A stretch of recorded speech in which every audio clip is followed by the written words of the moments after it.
Hello, everyone, and welcome to another exciting version of Chip Talks podcast. So today we're going to talk about some of the technology that we use in our clinic here in Oklahoma, in Edmond, Oklahoma. So if you're in Oklahoma and you have an issue, or an issue like what we're going to talk about, then please come see us. This is what we do every day. We love to see people. We love to help people with all manner of very interesting and difficult things, as you'll see with our tools. So first of all, some disclaimers. So I'm going to talk a lot about some evaluation tools that we use here. I'm going to talk to you guys about this technology and kind of how cool it is and how much it's indicative, let's say, of what's coming. So technology that can be cheaply and easily built and can really evaluate you with a lot of accuracy and really kind of get more to the bottom, let's say, of what's going on with us.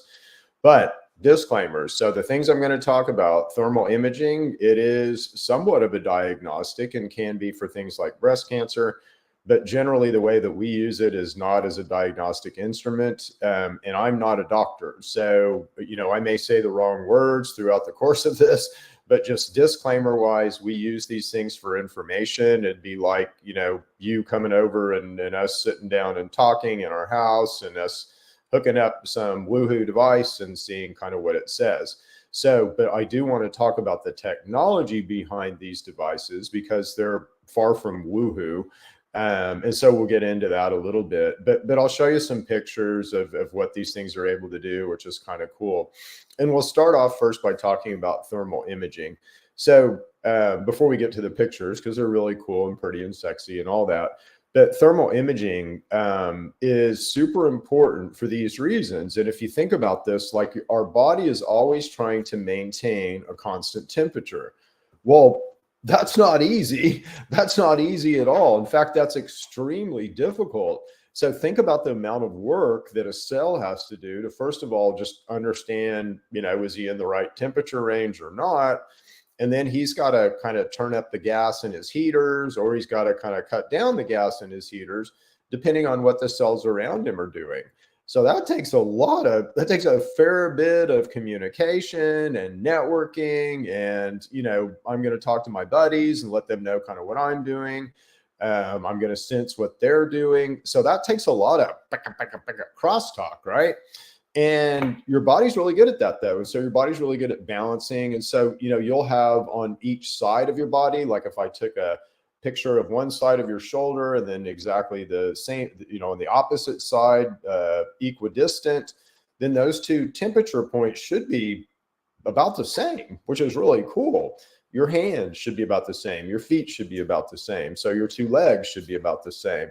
And then you should have a nice kind of temperature delta or slowly decreasing temperature from our kind of metabolic area, which is our, kind of chest area, heart area, if you will, all the way down to our feet and out to our hands. And so if any of that is messed up, and we'll show some pictures, like if your hands are hotter than your arms, well, that means something. That means that, you've got some kind of inflammation, infection. Now, heat is expressed as, heat is, let's say, indicative of inflammation, infection. It's, cells working harder, let's say, in an area, which gives off more heat, and that will show up on the thermal imaging camera. And then you've got areas of coolness. And again, there's where cells aren't working as hard. So maybe those cells are dead or they're asleep. So that indicates areas of neuropathy, areas of lack of blood flow. And we can tell a lot just by these pictures. We can tell a whole bunch. Now, again, I'm going to kind of run through some, let's say, disease states. And in some of these things, we can't diagnose any of that with what we're doing. So we can't diagnose you with any disease or anything like that. This is informational. And I'll probably say that about 12 different times because I don't want to get in trouble. We're not trying to be the medical system. We're trying to be an alternative and help you in different ways. So let's get to some of these pictures. And I'll talk about bioresonance here when we get into bioresonance, but and bioresonance is a little, it was a little woohoo for me, and I'm a pretty hard scientist, hard researcher, but it's proven itself out just, informationally. it's interesting, let's just say. Okay, so here we go. So let's look at some pretty pictures. Let me kind of get over to what I'm showing you so that I can drive. So this is a good picture of 2 feet that are not the same temperature, right?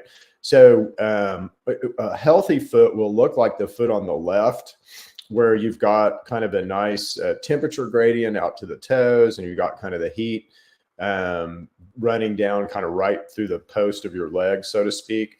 The foot on the right is a diabetic foot. Now, if we looked left to right, the foot on the left would be equal in temperature to the right foot, and the diabetic feet would not be the same temperature, if that makes sense. So they'd be off in temperature.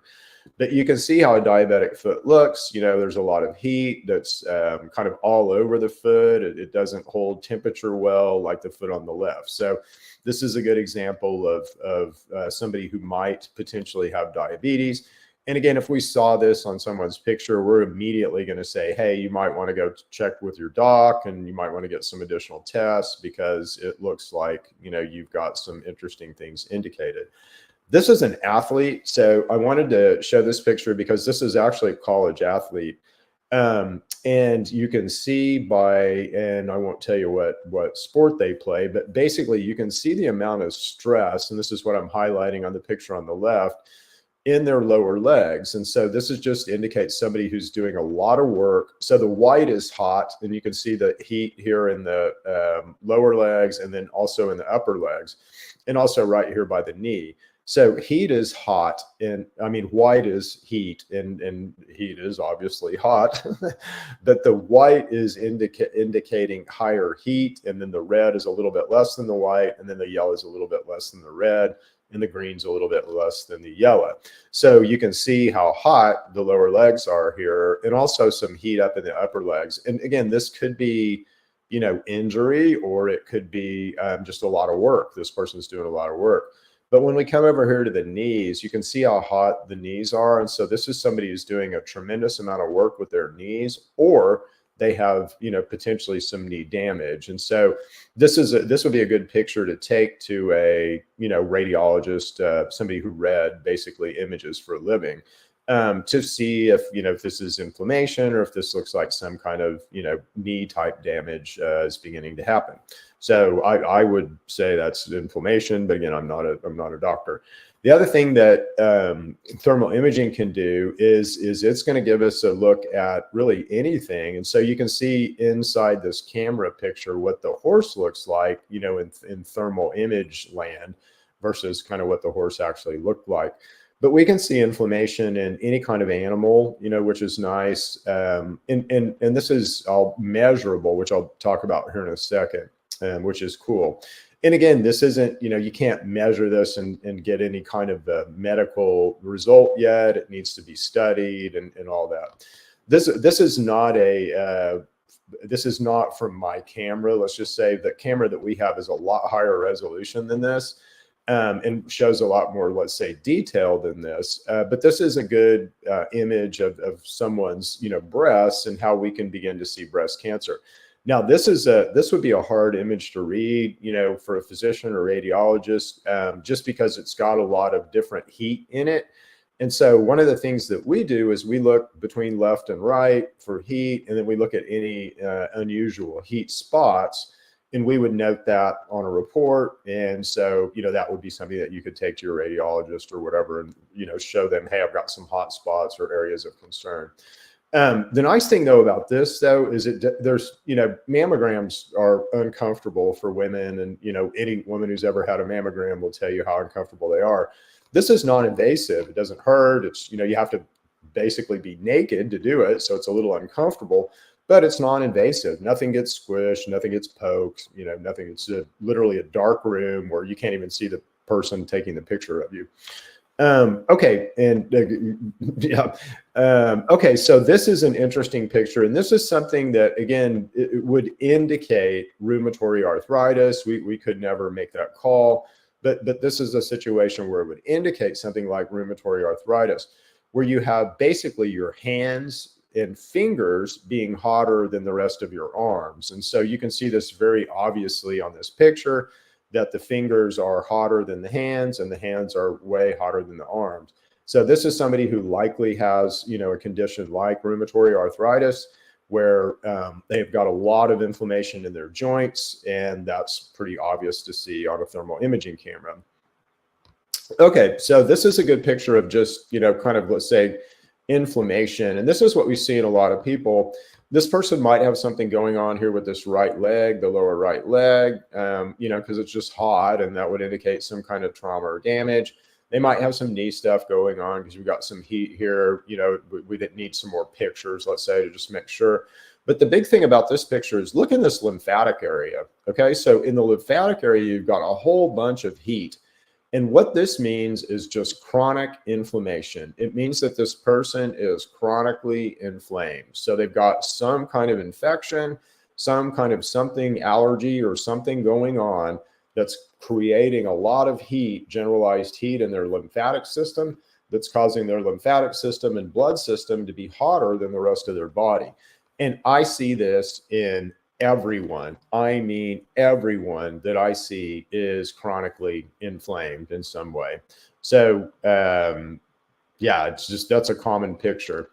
Okay, so here's another picture of somebody. Now, this is pretty bad varicose veins, as you can see. And again, I couldn't tell you these are varicose veins, but I would just say they look like varicose veins to me, and likely is what they are. But you can see the heat that is in these, like this vein area right here is 3 degrees hotter than this entire lower leg. So that's a lot of like heat. You can think of that as some kind of bacterial activity, some kind of pathogenic activity, something is causing all that heat, right? So it's some kind of, takes something to cause heat. It takes something to cause inflammation. It takes something to cause infection.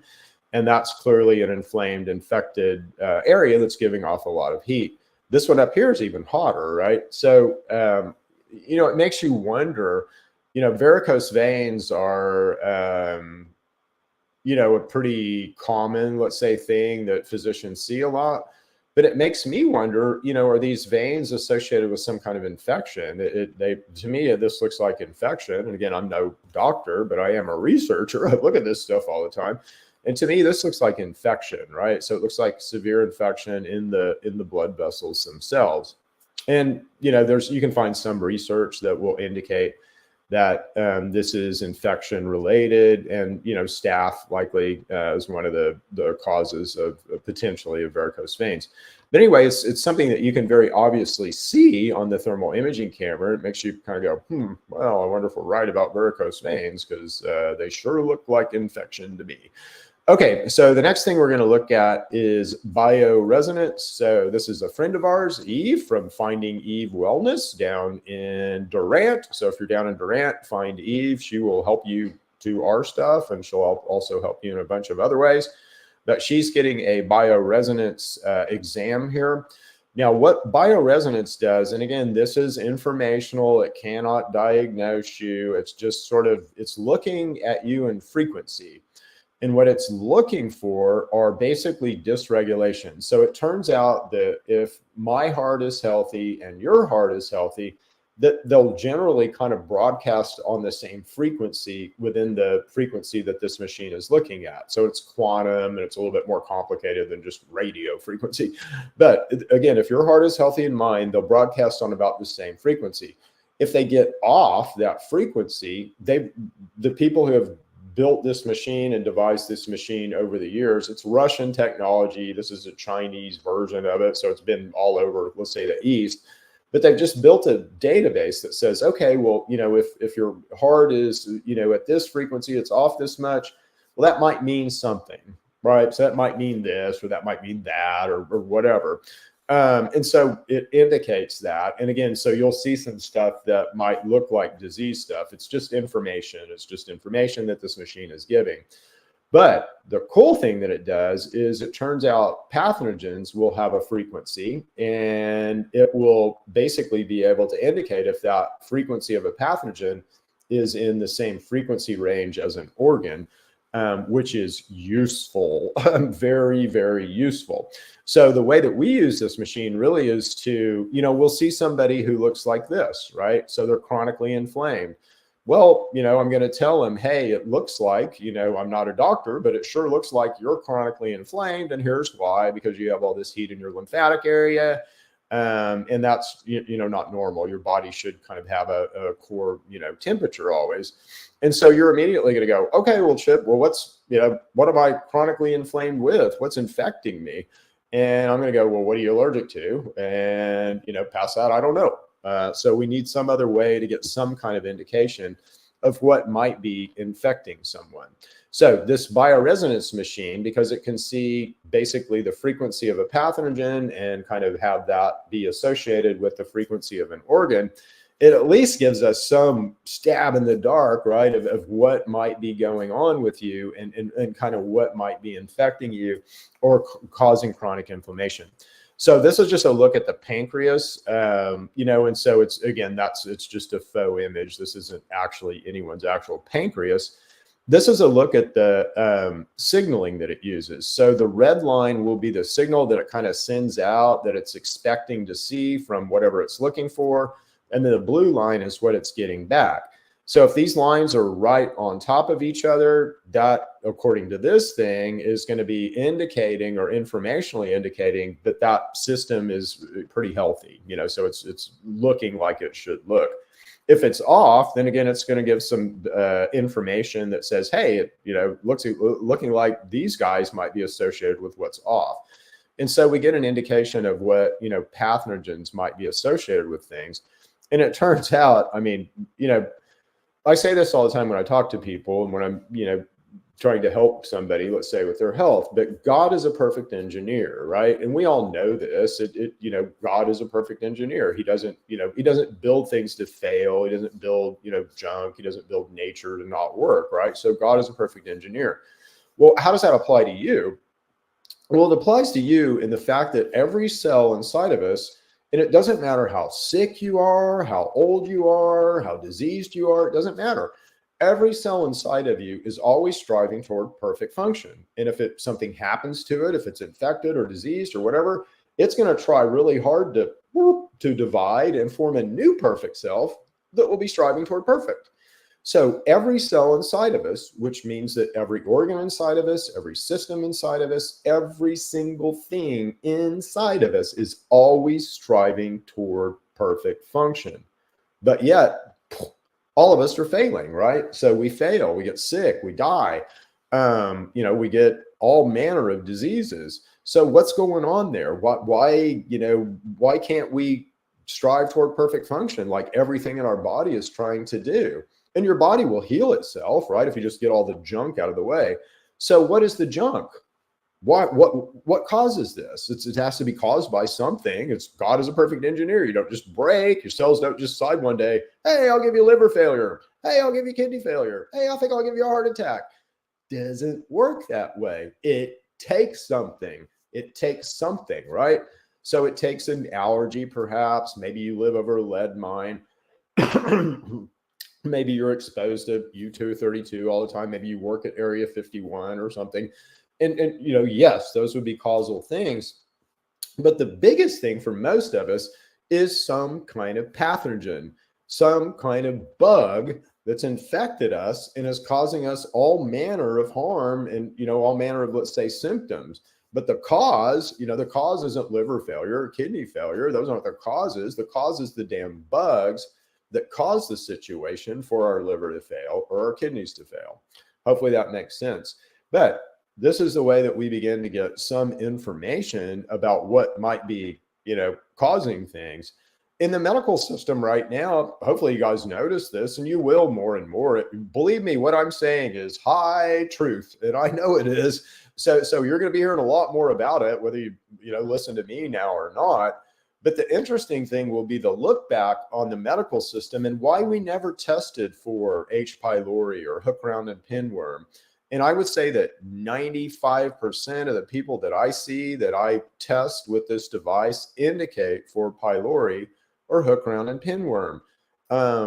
that's never tested for in the medical system, unless you're really bad, unless you have stomach cancer or really severe ulcers, and then they might test you for pylori. But again, we see this indicated, and again, this isn't a medical device and I can't diagnose you, but we just see this stuff indicated in everyone. No one scans clean on this machine. Okay. All right. So this is just another look at, again, this is the stomach, and we're kind of seeing both some symptoms of things potentially, and then some causes. So you see that Helicobacter pylori. So he's a cause of a lot of bad stuff in the world right now. So and again, if you're having gastric upset, if you're having burning, if you're having burping, if you're having ulcer, let's say, like symptoms, either very mild or very severe, if you have burning when you eat certain kinds of foods, you more than likely have H. pylori. Now, what do you do about that? Well, pharma has an antibiotic routine that you can do. We have some things in True Medics in our supplement company that you can do that have been shown, let's say, or people have reported that they're effective. But you need to do something, because this guy will eat your stomach. He will cause stomach cancer. He can cause diabetes. He can cause type 2 diabetes. He can cause kidney failure. He can cause liver failure. He can cause all manner of problems that you're just going to get treated, your liver markers are off in the blood test. And so now we've got to treat you like you're having liver failure. And oh no, God is not a perfect engineer. Your liver is failing. No, that's not how it works. Something causes the liver to fail. And again, something like H. pylori can do things like that. So on our, if you come see us and you get one of these reports and everything, so go through this process, you'll get a report that kind of goes through your entire function, really, looking for different things. And again, this is just informational. So it's just saying in frequency, we're seeing this frequency, and this frequency has been associated with these things. Okay. So it's not diagnosing you by any means. But what it does is it does give indications of things. And so, when I see like issues, any issue really in the urinary, certainly with the kidneys, if you just logic would say that, again, if my kidneys are stressed and tired, what do the kidneys do? Well, they filter blood. And, again, if they're filtering thick, gooey blood, then that's likely a pretty good indication of why they're stressed. And if I can remove what is causing that blood to be thick and gooey, that will likely help those kidneys come back online and function more properly, because God is a perfect engineer. He built you perfect. So on our reports, you'll see blue is sort of symptoms, so it's just stuff that potentially is being caused by other things. And then the red are potentially causal agents. And so you can see this person has a potential causal agent called Gardnerella vaginitis. This guy is, he's responsible for UTIs. He's responsible, or can be responsible, for endometriosis. And he also can be responsible for a lot of kidney infections, because he likes to crawl up the urinary tract and get in the kidneys. So he's a kind of a nasty bug that can, cause a lot of problems. He can cause your kidneys to fail. He can cause all kinds of urinary stuff. He can cause all kinds of kidney stuff, all kinds of things. But he's really easy to kill. So that's kind of the nice thing. And how do you kill bugs like this? Nature.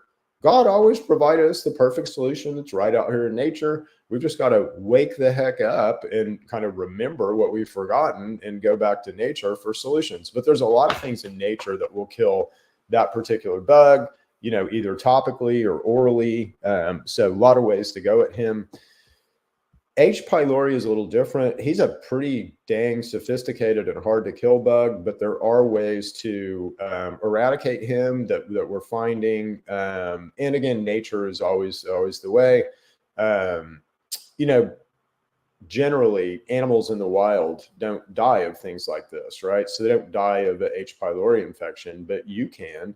The reason that they don't is by their diet and by their behavior. They just understand that there's certain things in nature that they need to eat. And by eating those certain things, they'll gain immunity. They'll build immunity, or they'll build basically mediators that they need to be able to fight off these things.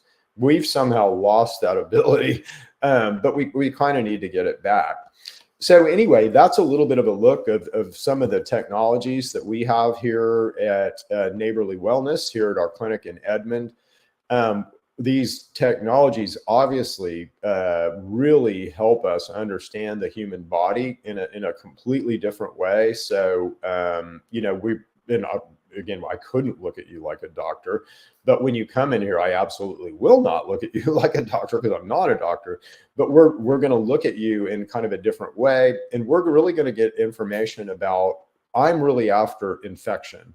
I want to see, you know, if you're infected, where you're infected, and what is infecting you.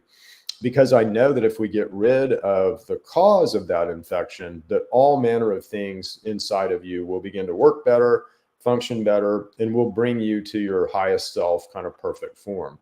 And if we all want to get to our perfect form, and that's really what, you know, my science is about, is how do we optimize you?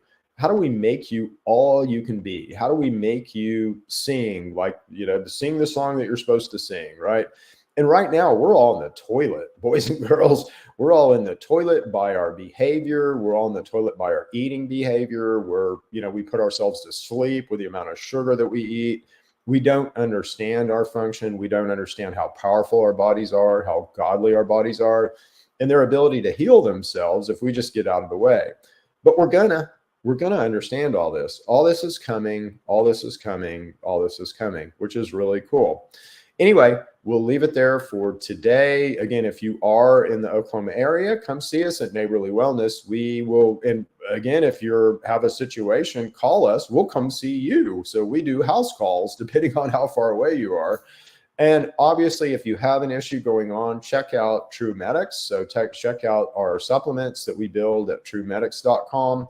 They're all based on my issued patent, which is right up there.